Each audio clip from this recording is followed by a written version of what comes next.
దేవునికి స్తోత్రం. కూడి వచ్చిన మీ అందరికీ ప్రభు నామములో వందనములు తెలియజేస్తూ ఈ దినము దేవుని వాక్య ధ్యానముగా సామెతల గ్రంథము 4వ అధ్యాయమును మనము ధ్యానం చేద్దాం. సామెతల గ్రంథము 4వ అధ్యాయము 10వ వచనం నుండి 19వ వచనం వరకు ఉన్న సారాంశాన్ని మనము ధ్యానం చేద్దాం. మంచిది. ఈ 4వ అధ్యాయము 10వ వచనం నుండి 19 వచనముల్లో జ్ఞానమును గూర్చి ఆయన మాట్లాడుతున్నాడు. ఈ అధ్యాయం ఒకటే కాదు కానండి,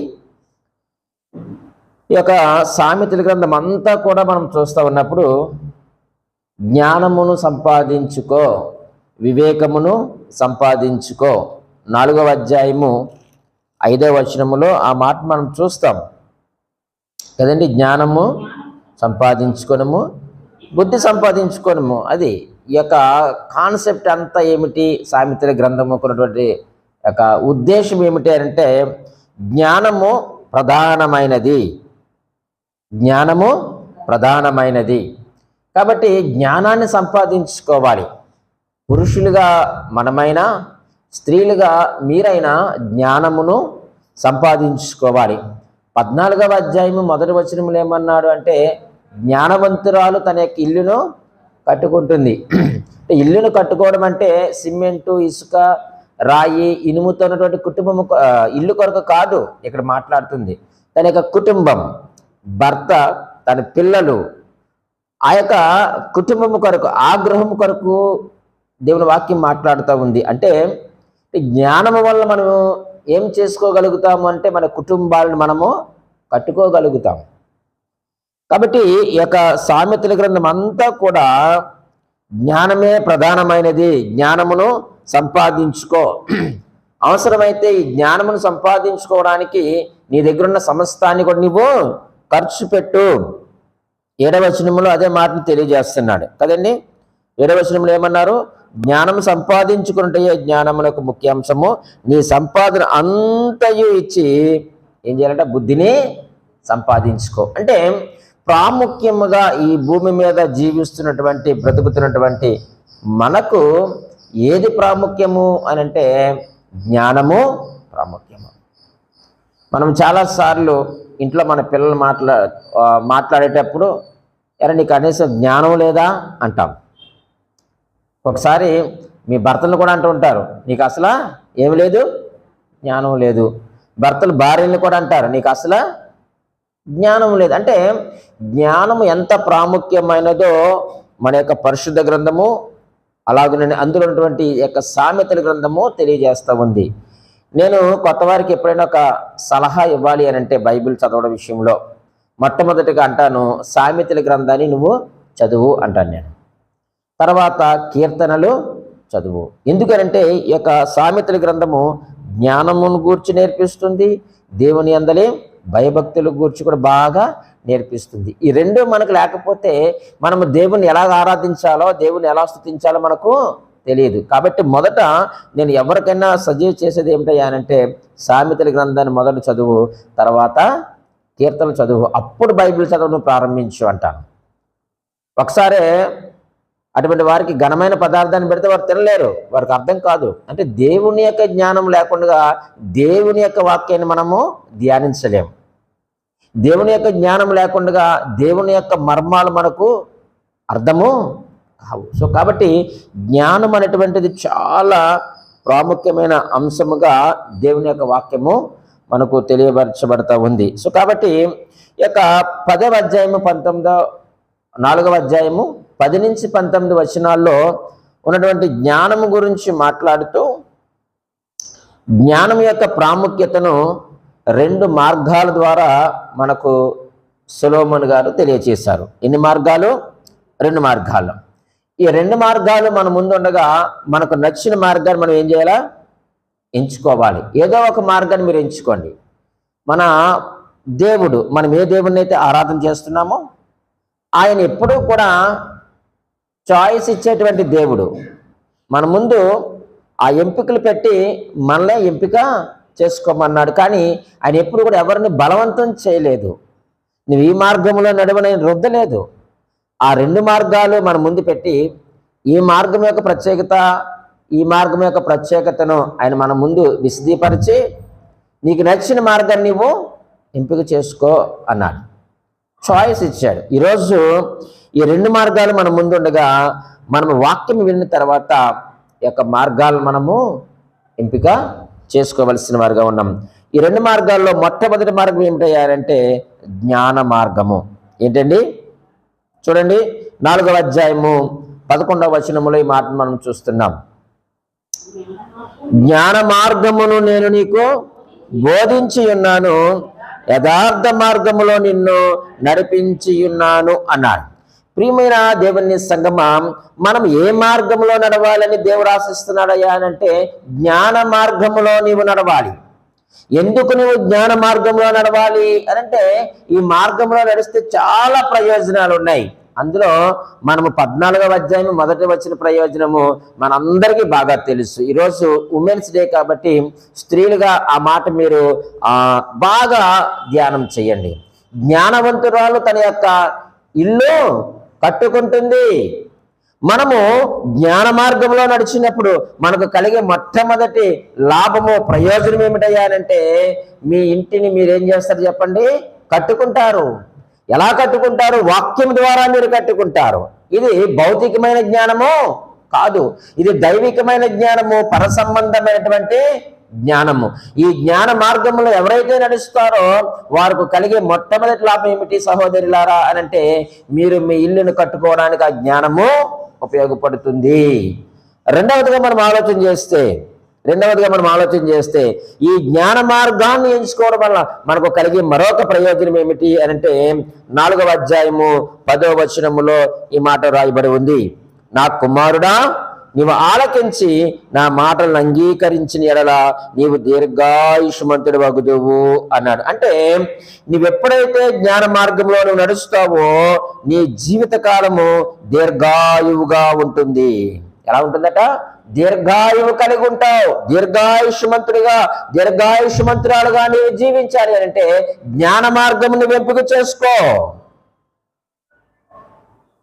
జ్ఞాన మార్గము నువ్వు ఎంపిక చేసుకో. 3వ అధ్యాయంలో మనం చూస్తే ఆ యొక్క జ్ఞాన మార్గమును ఎంపిక చేసుకుంటే మనకు కలిగేటువంటి కొన్ని ప్రయోజనాలు మనం అక్కడ చూడగలుగుతున్నాం. ప్రియమైన వాళ్ళారా, ముందుగానే చెప్పబడ్డాయి. ఎందుకంటే ఈ యొక్క జ్ఞానం ఏమి చేస్తుందయ్యా అనంటే మనల్ని మంచి మార్గంలో నడిపిస్తుంది. జ్ఞానం ఏ మార్గంలో నడిపిస్తుంది? మంచి మార్గంలో నడిపిస్తుంది. జ్ఞానము మనలను సత్య మార్గంలోనికి నడిపిస్తుంది. జ్ఞానము మనలను నిజంలోనికి నడిపిస్తుంది. జ్ఞానము మనకు మంచి ఆరోగ్యాన్ని కూడా తీసుకుని వస్తుంది. చూడండి ప్రియమైన వాళ్ళారా, 3వ అధ్యాయము 2వ వచనములో మొదటి వచనం నుంచి మనం చదువుదాం. నా కుమారుడా, నా ఉపదేశమును మరవకము, నా ఆజ్ఞలను హృదయపూర్వకముగా గైకొనుము. అవి దీర్ఘాయువును సుఖజీవముతో గడుచు సంవత్సరములను శాంతిని నీకు కలుగజేయును అన్నాడు. నీవు ఎప్పుడైతే జ్ఞాన మార్గంలో నడుస్తావో మనకు కలిగే ఒక మంచి లాభం ఏమిటంటే ప్రియమైన వారులారా, అవి దీర్ఘాయువును సుఖజీవముతో గడుచు సంవత్సరములను మనకు అనుగ్రహిస్తాయి. అంటే గుడ్ లైఫ్, సుఖజీవము, గుడ్ లైఫ్, మనకు మంచి జీవితము లేక మంచి బ్రతుకు ఎప్పుడు వస్తుందయ్యా అంటే దేవుని యొక్క జ్ఞాన మార్గములో మనము నడిచినప్పుడు. మరొక మాట మనం చూద్దాం. చూడండి, 3వ అధ్యాయము 4వ వచనాన్ని మనం చదివితే, అప్పుడు దేవుని దృష్టి యందును మానవుల దృష్టి యందును నీవు దయనంది మంచివాడవని అనిపించుకుందువు అన్నాడు. అప్పుడు అంటే ఎప్పుడు? నీవు జ్ఞాన మార్గంలో నడిచినప్పుడు, నీవు దేవుని యొక్క ఆజ్ఞలను కట్టడలను హృదయపూర్వకముగా నీవు నేను గైకొన్నప్పుడు ప్రియమైన వాళ్ళరా ఆయన అంటున్నాడు, నీవు దేవుని దృష్టి యందును మానవుల దృష్టి యందును నీవు దయ నుండి మంచివాడవని అనిపించుకుందువు అన్నాడు. అంటే గుడ్ నేమ్, మంచి పేరు నీకు వస్తుంది. ఈ సమాజంలో మనకు మంచి పేరు ఎలాగొస్తుంది? ధనము సంపాదించడం వల్ల మనకు రాదండి, రాజకీయ పార్టీలో తిరిగితే మనకు రాదండి, అలాగే బంధువర్గం ఎక్కువగా ఉండడం వల్ల మనకు మంచి పేరు రాదండి. ఏదో మనం మంచి నలుగురికి సహాయం చేసేస్తే మంచి పేరు వస్తుందని మనం అనుకుంటాం. నలుగురికి చేసి 5వ వాడికి చేయకపోతే 5వ వాడిని తిట్టుకుంటాడు. కానీ దేవుని దృష్టిలో మనం మంచివారు అనిపించుకోవాలి అంటే ఖచ్చితంగా మనము జ్ఞాన మార్గమును మనము ఎంపిక చేసుకోవాలి. ఎందుకు ఎంపిక చేసుకోవాలి? అవి నీకు దీర్ఘాయువును కలుగు చేస్తున్నాయి. రెండవదిగా గుడ్ లైఫ్ని ఇస్తుంది. మూడవదిగా గుడ్ నేమ్, మంచి పేరు నీకు కావాలి అని అంటే ఖచ్చితంగా జ్ఞాన మార్గాన్ని ఎంపిక చేసుకో. మరొక లాభం ఏమిటో చెప్పమంటారా? చూడండి, 7వ వచనము 8 చదువుతున్నాను. నేను జ్ఞానిని కదా అని అనుకొనవద్దు, యెహోవా యందు భయభక్తులు కలిగి చెడుతనమును విడిచిపెట్టము, అప్పుడు నీ దేహమునకు ఆరోగ్యమును నీ ఎముకలకు సత్తువయు కలుగును. ఈ వచనము మనకి ఏమి నేర్పిస్తుందంటే గుడ్ హెల్త్, మంచి ఆరోగ్యము, నీ దేహమునకు ఆరోగ్యము. ఈరోజు మనకు మంచి ఆరోగ్యము కావాలి అని అంటే మంచి హాస్పిటల్కి వెళ్తే రాదు, మంచి ఫుడ్ తింటే రాదు, మంచి మెడిసిన్ వాడితే రాదు. నీకు మంచి ఆరోగ్యం, గుడ్ హెల్త్ కావాలి అని అంటే ఖచ్చితంగా మనము ఏ మార్గంలో నడవాలి అని అంటే జ్ఞాన మార్గములో మనం నడవాలి. అలా ఎవరైతే నడుస్తారో ఈ 7వ వచనములో అన్నాడు కదండి, 2వ వరుసలో, యెహోవా యందు భయభక్తులు కలిగి ఉంటావు. నీవు యెహోవా యందు భయభక్తులు కలిగి ఉండాలి అని అంటే నీకు జ్ఞానము కావాలి, అది దైవికమైన జ్ఞానం కావాలి. అప్పుడు ఎప్పుడైతే నువ్వు యెహోవా యందు భయభక్తులు కలిగి చెడుతనమును విడిచిపెడతావో నీ దేహమునకు ఆరోగ్యమును నీ ఎముకలకు సత్తువయును కలుగుతుంది. జ్ఞాన మార్గమేమి అది ఆషామాష మార్గమేమి కాదండి.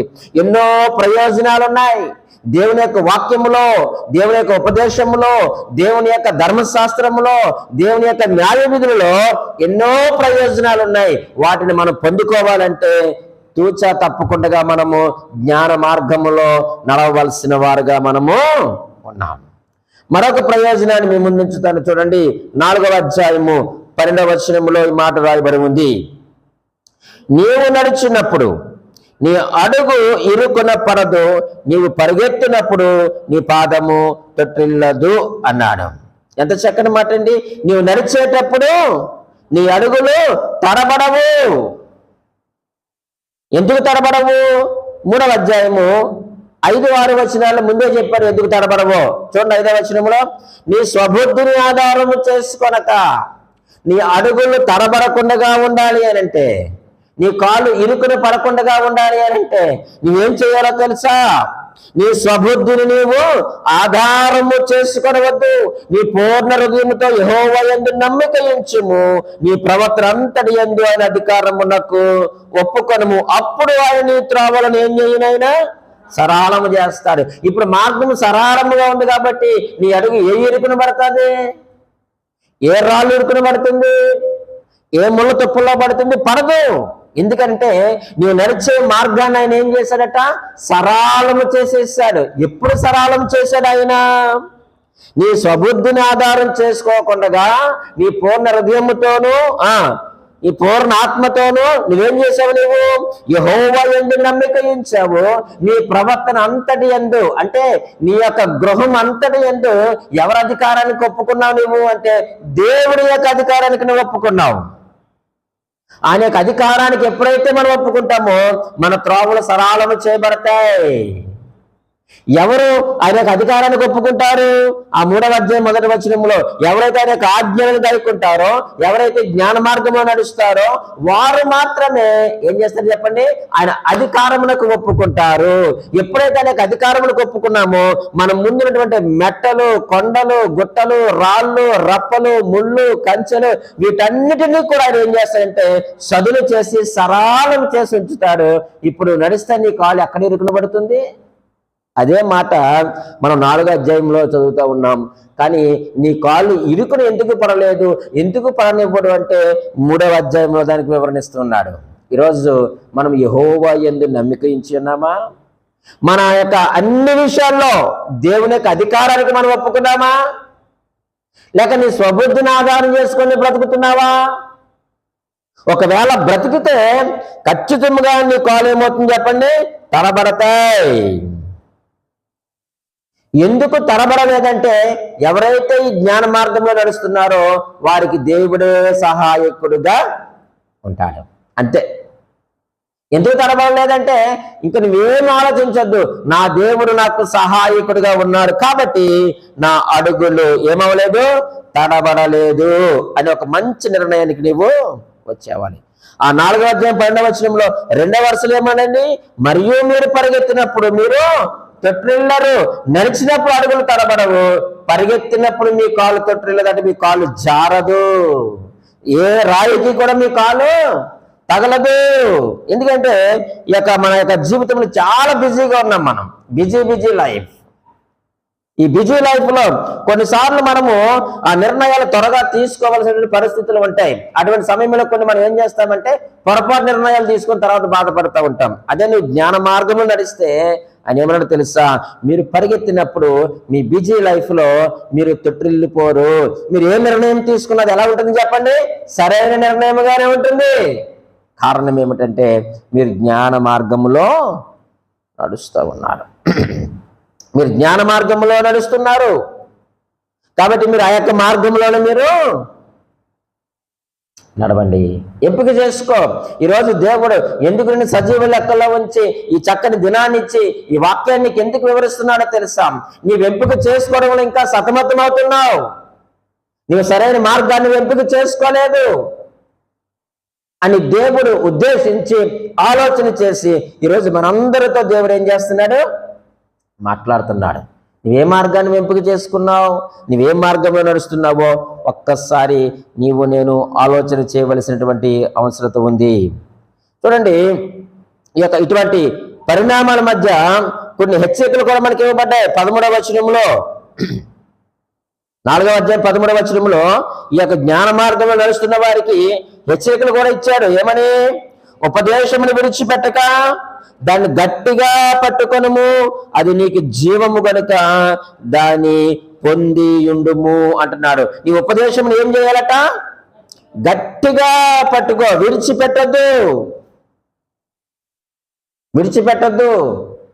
దేవుని యొక్క ఉపదేశము, దేవుని యొక్క ఆజ్ఞలను, దేవుని యొక్క కట్టడలను, దేవుని యొక్క న్యాయ విధులను, దేవుని యొక్క జ్ఞానమును నీవు గట్టిగా పట్టుకో. గట్టిగా పట్టుకుంటే నీవు తొట్టిల్లిపోవు, నీ అడుగులు తడబడవు. నువ్వు గట్టిగా పట్టుకుంటే నీకు గుడ్ హెల్త్, మంచి ఆరోగ్యము, మంచి పేరు, నీకు సుఖజీవముతో గడుచు సంవత్సరములు, నీకు దీర్ఘాయువు కలుగుతుందని దేవుని వాక్యం ద్వారా హెచ్చరిస్తా ఉన్నాడు. ప్రియమైన దేవుని సంగమా, నీవే మార్గాన్ని ఎంపిక చేసుకోవాలో ఆలోచన చేసుకో. ఇది జ్ఞాన మార్గము యొక్క ప్రత్యేకత. 2వ మార్గము కూడా మనము ఆలోచన చేద్దాం. చూడండి, 2వ మార్గమును గూర్చి కూడా అదే అధ్యాయములో మనము ధ్యానం చేద్దాం. ఈ 2 మార్గాలు చాలా విరుద్ధముగా, ఒకదానికొకటి విరుద్ధముగా మనకు కనిపిస్తూ ఉంటున్నాయి. 2వ మార్గం ఏమిటయ్యానంటే అది దుష్టుల మార్గము లేక దుర్మార్గుల మార్గము. చూడండి, 14వ వచనాన్ని మనం చూద్దాం. 14వ వచనము, భక్తిహీనుల త్రోవను చేరకము, దుష్టుల మార్గమున నడవకము. ఈ 2వ మార్గము అది దుష్టుల మార్గము. ఈ దుష్టుల మార్గము, ఈ దుర్మార్గుల మార్గము గురించి చాలా స్పష్టంగా మాట్లాడుతూ కొన్ని బలమైనటువంటి హెచ్చరికలు ఇస్తా ఉన్నాడు. ఈ 14వ వచనములో ఆ యొక్క వచనాన్ని మనం ఆధారం చేసుకున్నప్పుడు చూడండి, బలమైనటువంటి హెచ్చరికలు 14-15 వచనాల్లో ఇస్తున్నటువంటి హెచ్చరికలు ఏమిటయ్యానంటే చూడండి, ఏమైనా 14వ వచనంలో ఏమన్నా? మొదట త్రోవను చేరకము, భక్తిహీనుల త్రోవను చేరకము. 2వదిగా దుష్టుల మార్గమున నడవకు, అంటే దుష్టుల మార్గంలోనికి నువ్వు ప్రవేశించుకో.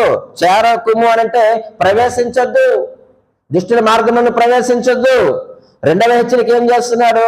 దుష్టుని మార్గంలో నువ్వు నడవద్దు అంటున్నాడు. 15వ వచనం చదువుతున్నాను చూడండి. దాని యందు ప్రవేశింపక తప్పించుకొని తిరుగుము, దాని నుండి వైతొలగి పారిపోమ్ము అంటున్నాడు. అంటే దాన్ని నివారించు, ఆ మార్గంలో నువ్వు వెళ్ళొద్దు, దానిపై నువ్వు ప్రయాణించొద్దు, నువ్వు తప్పించుకో. దుష్టుల మార్గం చాలా ప్రమాదకరమైనది. దాని నుండి నువ్వేమైపోవాలట? తొలగిపో, దూరంగా పారిపో. దుష్టుల ఆలోచన, దుష్టుల మార్గము, లేకపోతే వారు కూర్చునే స్థలాలు, అపహాసకుల దగ్గర నువ్వు కూర్చోవద్దని మనందరికీ కూడా మొదటి కీర్తనలో తెలుసు. ఈ మార్గం అంత సరైనది కాదు. ఎందుకు చాలా స్పష్టంగా దానికి పేరు పెట్టాడు, భక్తిహీనుల త్రోవ, దుష్టుల మార్గము అని దేవుని వాక్యమే ఆ మార్గానికి పేరు పెట్టింది. కాబట్టి ఈ 2 మార్గాలు ఎంపిక చేసుకునేటప్పుడు ఆ మార్గాలకున్న పేర్లే మనకు అర్థమైపోతుంది. ఇది జ్ఞాన మార్గము, ఇది దుష్టుల మార్గము అని. దుష్టుల మార్గం అని మనకు అర్థమైపోతుంది. ఎందుకు ఈ దుష్టుల మార్గాల్లో మనం నడవకూడదు?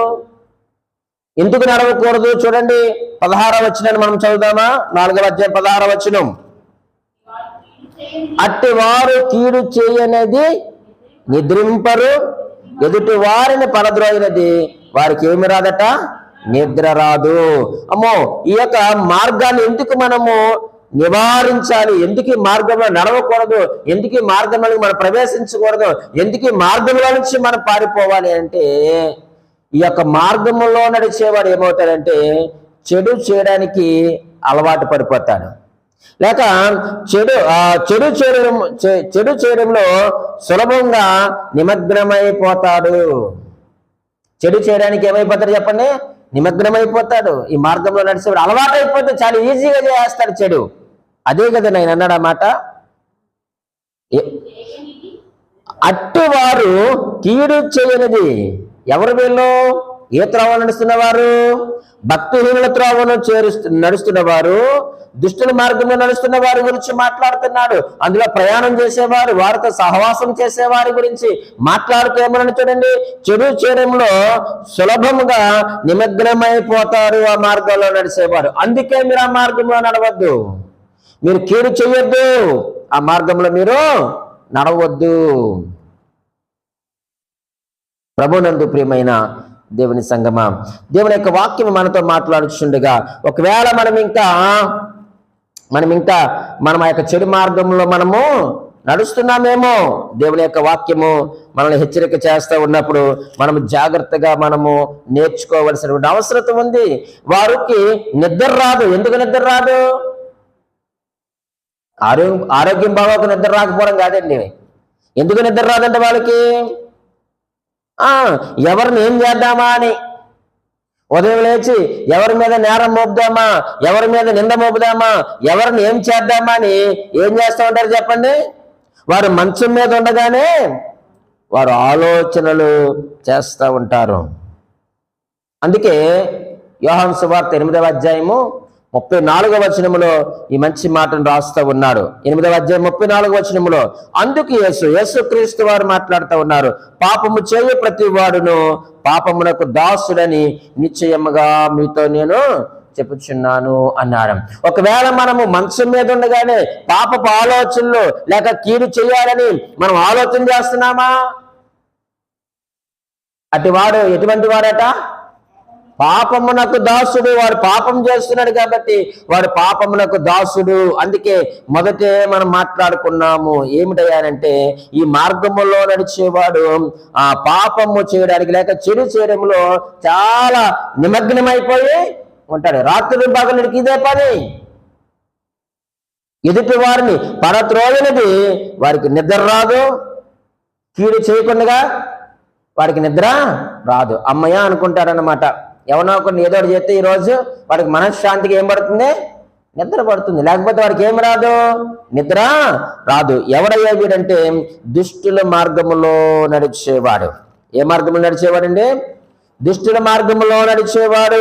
క్షమించాలి. ఎఫెసీయులకు రాసిన పత్రిక, అపోస్తలుడైన పౌలు ఎఫెసీయులకు రాసిన పత్రిక 4వ అధ్యాయం 19వ వచనంలో చూడండి, వారు సిగ్గు లేని వారై ఉండి నానా విధమైన అపవిత్రతను అత్యాశతో జరిగించుటకు తమ్మును తామే కాముకత్వమునకు అప్పగించుకొనిరి. ఎవరు వీరు అని అంటే, ఈ యొక్క దుష్టుల మార్గంలో నడుస్తున్న వారి గురించి మాట్లాడుతూ ఉన్నాడు. ఈ యొక్క దుష్టుల మార్గంలో నడిస్తే ఏమవుతుందో చెప్పంటారు ప్రియమైన వాళ్ళరా? ఈ మార్గము మన యొక్క ఇంద్రియాలను మందగించేలా చేస్తుంది, మన యొక్క అవయవాలను ఏం చేస్తుంది? మందగించే విధంగా చేస్తుంది దుష్టుల మార్గము. అందుకే 19లో అంటున్నాడు, వారు సిగ్గు లేని వారై ఉండి నానా విధమైన అపవిత్రతను. ఇప్పుడు నానా విధమైన అపవిత్రత అంటే అది కళ్ళతో చూసేటువంటి అపవిత్రత కావచ్చు, నోటితో మాట్లాడేటువంటి అపవిత్రత కావచ్చు, శరీర భాగములతో చేసేటువంటి అపవిత్రత కావచ్చు. అందుకే ఆయన ఏమన్నాడు అంటే, ఈ యొక్క మార్గము ఏమి చేస్తున్న మార్గం నడిస్తే అంటే ఇంద్రియాలను ఏం చేస్తుందట? మందగించేలా చేస్తుంది, మందగించేలా చేస్తుంది. ఆదాము అవ్వ వారు చేసినటువంటి ఆ యొక్క తప్పిదము ఏదైతే ఉందో అది మన యొక్క ఇంద్రియాల మీద పడింది. 40 సంవత్సరాలు దాటితే కంపల్సరీ, ఇప్పుడు 40 ఏట్లేండి, చదువుతున్న పిల్లగాడు కూడా స్పర్శ చేస్తున్నారు. కారణం ఏంటి? వారి యొక్క ఇంద్రియాలు ఏమైపోయి చెప్పండి? మందగిస్తూ ఉన్నాయి. కాళ్ళలో సత్తువ లేదు, మోకాళ్ళలో నొప్పులు, ఒళ్ళు నొప్పులు, నడువు నొప్పులు.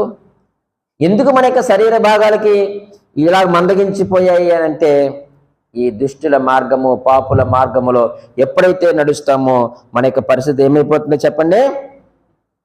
మందగించిపోతుంది. అంటే ఈ యొక్క దుష్టుల మార్గము మన యొక్క ఇంద్రియాల మీద, మన యొక్క అవయవాల మీద పని చేస్తుంది. ఆ పని చేయడం వల్ల అవయవాలన్నీ కూడా మందగించిపోతాయి. దుష్టుల మార్గంలో నడిస్తే మన యొక్క అవయవాలు కూడా ఏమైపోతాయి? మందగించిపోతాయని చెప్పడానికి ఆ ఉదాహరణ చెప్పాను. దేవుడు మనల్ని ఎందుకు చేశాడంటే యథార్థవంతులుగా, న్యాయవంతులుగా చేసి ఆయన ఆరాధించడానికి, ఆయన స్వరూపంలో మనం చేసుకుంటే, మనం దుష్టుల మార్గంలో నడిస్తే ఏమవుతుంది చెప్పండి? అపవిత్రత మనలోనికి వస్తుంది, మనం కుషించిపోయేటువంటి ప్రమాదము ఉంది. కాబట్టి ఆ మార్గంలో మనము నడవకూడదు. మరొక మాట మీకు జ్ఞాపకం చేస్తాను చూడండి. 4వ అధ్యాయం మరలా సామెతల గ్రంథము 17వ వచనం చదువుకుందాం. కీడు చేత దొరికిన దానిని వారు భుజింతురు, బలత్కారము చేత దొరికిన ద్రాక్షారసమును వారు ఏం చేస్తారట?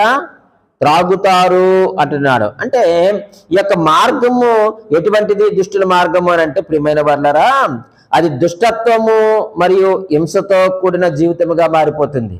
ఎలా మారిపోతుంది? దుష్టత్వము మరియు హింసతో కూడిన జీవితముగా మారిపోతుంది. వాళ్ళు ఏం చేస్తారట? కీడు చేత దొరికిన దాన్ని వారు భుజిస్తారు. ఎందుకు ఈ మాట జ్ఞాపకం చేస్తున్నాను? బలత్కారం చేత దొరికిన ద్రాక్షారసమును వారు త్రాగుతారు. అది కీడికే కారణం కానీ మేలు కాదు, తన కుటుంబానికి ప్రయోజనము కానే కాదు అని దేవుడి వాక్యం ద్వారా తెలియజేస్తా ఉన్నాడు. ఈ యొక్క పాపం ఏమవుతున్నాయా అంటే ఇది హింసాత్మకమైపోతుంది. వాడు ఊరుకున్నాడా? తర్వాత లేదు, పైకి లేచి తన భార్యను 2 దెబ్బలు కొట్టాడు. అక్కడ భాస్కర్ సార్ వచ్చి దాన్ని సద్మణిగి చేశారు. అంటే ఈ యొక్క ద్రాక్షారసము వెక్కిరింతలా పాలు చేస్తుంది. తన భార్య జోడు తీసుకొని కొట్టింది నలుగురిలో, అది వెక్కిరింతల పాలే కదండి. రేపు పొద్దున వాడు మామూలుగా వచ్చిన చూసిన ఏమనుకుంటారు? ఏదైనా సందర్భం వచ్చినప్పుడు వాడి భార్య చేతిలో చెప్పు దెబ్బలు తిన్నారా అంటారు. కారణం ఏమిటంటే ద్రాక్షారసము, ఆ యొక్క మద్యము, అది వెక్కిరింతలు పాలు చేస్తుంది. కాబట్టి ఈ మార్గం ఎవరిది? దుష్టుల మార్గము. ఆ మార్గంలో మీరు నడవకూడదు. ఆ మార్గంలో నడిస్తే అది హింసను ప్రోత్సహిస్తుంది, అది హింసాత్మకంగా చేస్తుంది. ఆ యొక్క హింసాత్మకంగా ఎప్పుడైతే మనం మారతామో ఏమవుతుందో చెప్పంటారు ప్రియమైన వాళ్ళరా? దేవునితో ఉన్న సంబంధము, అలాగే మన యొక్క ఇతరులతో ఉన్నటువంటి సంబంధాన్ని కూడా దెబ్బతీస్తుంది. ఇప్పుడు భార్యాభర్తల మధ్య, ఇద్దరి మధ్య సఖ్యత ఉంటుందంటారా? ఈరోజు ఉండదు. వారి యొక్క సంబంధాన్ని ఏం చేసింది? మద్యము దెబ్బతీసింది, అది హింసాత్మకంగా అయిపోయింది. అట్ ద సేమ్ టైం అది దేవునితో కూడా మన సంబంధాన్ని ఏం చేస్తుంది చెప్పండి? దెబ్బతీస్తుంది. కాబట్టి మనం చదివాము, ఆ మార్గంలో నుంచి మీరు దూరంగా తొలగిపోము, దూరంగా పారిపో, అది మంచి మార్గము కాదు. దేవుడు అంటున్నాడు, మీరు ఈ మార్గానికి దూరంగా ఉండండి, జ్ఞాన మార్గానికి మీరు దగ్గరగా ఉండండి అంటున్నాడు. ప్రియమైన దేవుని సంగమా, ఈ 2 మార్గాలు కూడా ఎంత విరుద్ధంగా ఉన్నాయో 2 రెఫరెన్స్లు చూపించి నేను మీకు ముగిస్తాను. ఈ 2 మార్గాలు విరుద్ధంగా ఉన్నాయి, ఒకదానికొకటి విరుద్ధంగా ఉన్నాయి. చూడండి, జ్ఞాన మార్గం గురించి మాట్లాడుతూ 4:18 చదవండి. సామెతలు 4:18 ఏమాడు, పట్ట పగల వరకు వేకువ వెలుగు తేజరిల్లినట్లు నీతిమంతుల మార్గము అంతకంతకు ఏమవునండి తేజరి. అంటే నీతిమంతుల మార్గము ప్రకాశించే సూర్యుని వంటిదట. ఎవరు నీతిమంతులు? ఎవరైతే జ్ఞాన మార్గంలో నడుస్తున్నారో, ఎవరైతే వాక్యము చేత శుద్ధి చేయబడ్డారో, యేసుక్రీస్తు వారి యొక్క రక్తములు ఎవరైతే కడగబడ్డారో, యెహోవా యందు భయభక్తులు కలిగి ఎవరైతే జీవిస్తున్నారో వారు నీతిమంతులుగా తీర్చబడ్డారో. నీతిమంతుల మార్గము అది ప్రకాశించే సూర్యుని వంటిది అని జ్ఞాని తెలియజేస్తా ఉన్నాడు. ఈరోజు మన మార్గం ఎలాగుంది? మనకు కనిపించేటువంటి యొక్క ఆకాశంలో ఉన్నటువంటి గ్రహాల్లో ఎవరు ఉత్తమమైన వారంటే మీరేం చెప్తారు చెప్పండి? ఎవరికి ప్రాముఖ్యత ఎక్కువ ఉంది? సూర్యునికే కదా, అంతే కదండి. చంద్రుడు ఉన్నాడు కానీ సెకండ్ ప్లేస్లో కంపల్సరీ వస్తాడు. మిగతా గ్రహాల గురించి మనకు అంత తెలియదు కాబట్టి మనకు తెలిసినటువంటి యొక్క గ్రహాల్లో ప్రాధాన్యత ఉన్నటువంటి గ్రహం ఎవరు? సూర్యుడు. ఆ సూర్యుడు ఎటువంటి వాడు? వెలుగుతున్నాడు, వెలుగునిచ్చేటువంటి వాడు. అంటే నీతిమంతుల మార్గంలో లేక జ్ఞాన మార్గంలో ఎవరైతే నడుస్తారో వారి యొక్క మార్గం ఎలా ఉంటుంది అని అంటే ప్రకాశించేటువంటి సూర్యునిలాగా ఉంటారు వాళ్ళు. ఈరోజు నువ్వు నడిచేటువంటి మార్గాన్ని నువ్వు ఎంపిక చేసుకో. జ్ఞాన మార్గంలో నడిచేవారు క్రమక్రమముగా వారు జ్ఞానోదయాన్ని పొందుకుంటారు, జ్ఞానాన్ని వారు సంపాదించుకుంటారు. వారి యొక్క జీవితాలు ప్రకాశవంతంగా మారతాయి. వారి యొక్క ముఖాలు, వారి యొక్క కుటుంబాల్లో చిక్కుపోవడం అంటూ ఉండదు, కృషించిపోవడం అంటూ ఉండదు. ఎందుకంటే వారు జ్ఞాన మార్గంలో ఉన్నారు, వారు ప్రకాశించేటువంటి సూర్యునిలాగా ఉన్నారు. వారికి జ్ఞానము అంతకంతకు క్రమక్రమముగా పెరుగుతుంది. ఇది నీతిమంతుల మార్గం గురించి మాట్లాడుతున్నాడు. చూడండి, దుష్టుల మార్గం గురించి కూడా మాట్లాడుతున్నాడు. 19వ వచనంలో భక్తిహీనుల మార్గము గాఢాంధకారమయము, తాము దేని మీద పడినది వారికి తెలియదు. అంటే దుష్టుల మార్గము చీకటి లాంటిది అన్నాడు. వారికి జీవితంలో మరలా తడబడుతూనే ఉంటారు. ఉదాహరణకు మీకు జ్ఞాపకం చేస్తాను. మీరు మీ గృహాల్లో ఇంచుమించుగా ఒక 30-40 సంవత్సరాల నుంచి మీరు ఏం చేస్తున్నారంటే జీవనం కొనసాగిస్తూ ఉన్నారు కదండి. సడన్ గా కరెంట్ పోయింది మొత్తం అంతా.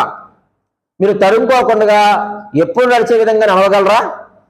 ఏం చేస్తారు? అప్పటి వరకు లైట్ ఉన్నంతసేపు అడుగులు తేల్చేస్తాము. కరెంట్ పోయిన తర్వాత కాళ్ళు ఏం చేస్తాం చెప్పండి? కారణం ఏంటి? మరి మీ ఇంట్లోనే కదా ఉన్నారు. మీరు ఎన్నో సంవత్సరాల నుంచి అందులో మీరు సంసారం చేస్తున్నారుగా. నీకు తెలియని మార్గం ఏముంది అక్కడ? నీకు తెలియని వస్తువు ఏముంది? కానీ మనం ఏమవుతుంటామంటే అక్కడ మళ్ళీ తడబడుతూనే ఉంటాం. అది మన ఇల్లే, ఎక్కడ ఏదుందో మనకు తెలుసు. అంత చీకట్లో కూడా నీ స్విచ్ బోర్డు మీద చేయగల వెళ్ళి, కానీ అక్కడికి వెళ్ళాలంటే ఎలా నడుస్తావు? కాళ్ళు ఈడుస్తూ నడుస్తాము. కానీ కాళ్ళు ఏం చేస్తూ ఉంటాం మనము కదా. అలా నడిచారా లేదా మీరు? నేనే నడిచాను అలాగా. దుష్టుల మార్గం ఎలాంటిదయ్యానంటే అది చీకటి లాంటిది. అటువంటి మార్గం నడిచేవారు మరలా వారు తడబడుతూనే ఉంటారు. వారిలో అజ్ఞానం ఉంది. ఎందుకు అజ్ఞానం వచ్చింది వారిలో అంటే ఇందాక చదివిన మాటను ఒకసారి చదివి మనం ముగించుకుందాం. అపోస్తలుడైన పౌలు ఎఫెసీ సంఘానికి రాస్తూ మనం చదివిన 4వ అధ్యాయము చూడండి. ఆ మాట 4వ అధ్యాయము 17వ వచనము 18వ వచనాన్ని మనం చదువుకుందాం. కాబట్టి అన్యజనులు నడుచుకున్నట్లుగా మీరు ఇక మీదట నడుచుకోవలదని ప్రభువునందు సాక్ష్యం ఇచ్చుచున్నానంటూ 18వ వచనంలో వారైతే చీకటి మార్గములో దుష్టుల మార్గములో నడిచి సంచరించి ప్రయాణించే వారి వరకు మాట్లాడుతారు. వారైతే అంధకారమైన మనసు గలవారే, తమ హృదయ కాఠిన్యము వలన తమలోనున్న అజ్ఞానము చేత దేవుని వలన కలుగు జీవముల నుండి వారు వేరుపరచబడిన వారే తమ మనసునకు కలిగిన వ్యర్థతను అనుసరించి వారు నడుచుకుంటున్నారు. వారిలో అజ్ఞానం ఉంది. ఎందుకో తెలుసా? వారు చీకటి సంబంధులు. వారి యొక్క హృదయ కాఠిన్యమును బట్టి వారి యొక్క హృదయం ఎలా ఉందట? చాలా కఠినముగా ఉంది. ఆ యొక్క అజ్ఞానం చేత దేవుని వల్ల కలుగు జీవములో నుంచి, వెలుగులో నుంచి వారు ఏమైపోతున్నారట? వేరుపరచబడ్డారు. ఆ జ్ఞాన మార్గంలో నుంచి, జీవంలో నుంచి వారు వేరుపరచబడిన వారే తమ మనసుకు కలిగిన వ్యర్థతను అనుసరించి వారు ఏం చేస్తున్నారు? నడుచుకుంటున్నారు. ఇప్పుడు మనం ఆలోచించేద్దాం. నువ్వేం మార్గంలో నడుస్తున్నావు? జ్ఞాన మార్గంలోనా లేక దుష్టుల మార్గంలోనా? ఈ రెండు మార్గాల దేవుడు మన ముందు ఉంచాడు.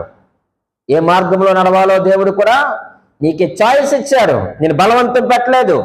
ఈ జ్ఞాన మార్గంలో నడిస్తే నీకు కలిగే ప్రయోజనాలు, ఈ దుష్టుల మార్గంలో నడిస్తే నీకు కలిగే నష్టాలు కూడా దేవుడు మన ముందు ఉంచాడు. అయితే ఈరోజు ఎంపిక నీవు చేసుకోవలసిన అవసరత ఉంది. నీవు తీసుకున్నటువంటి యొక్క నిర్ణయము, ఈ తీర్మానము నీ కుటుంబాన్ని జ్ఞాన మార్గంలోనికి నడిపిస్తుంది, నీ కుటుంబాన్ని వెలుగులోనికి నడిపిస్తుంది, నీ కుటుంబాన్ని జీవంలోనికి నడిపిస్తుంది. నువ్వే మార్గాన్ని నువ్వు ఎంపిక చేసుకుంటావో అది నీ ఇష్టం. దేవుడు ఈ మాటలు దీవించి ఆశీర్వదించును గాక.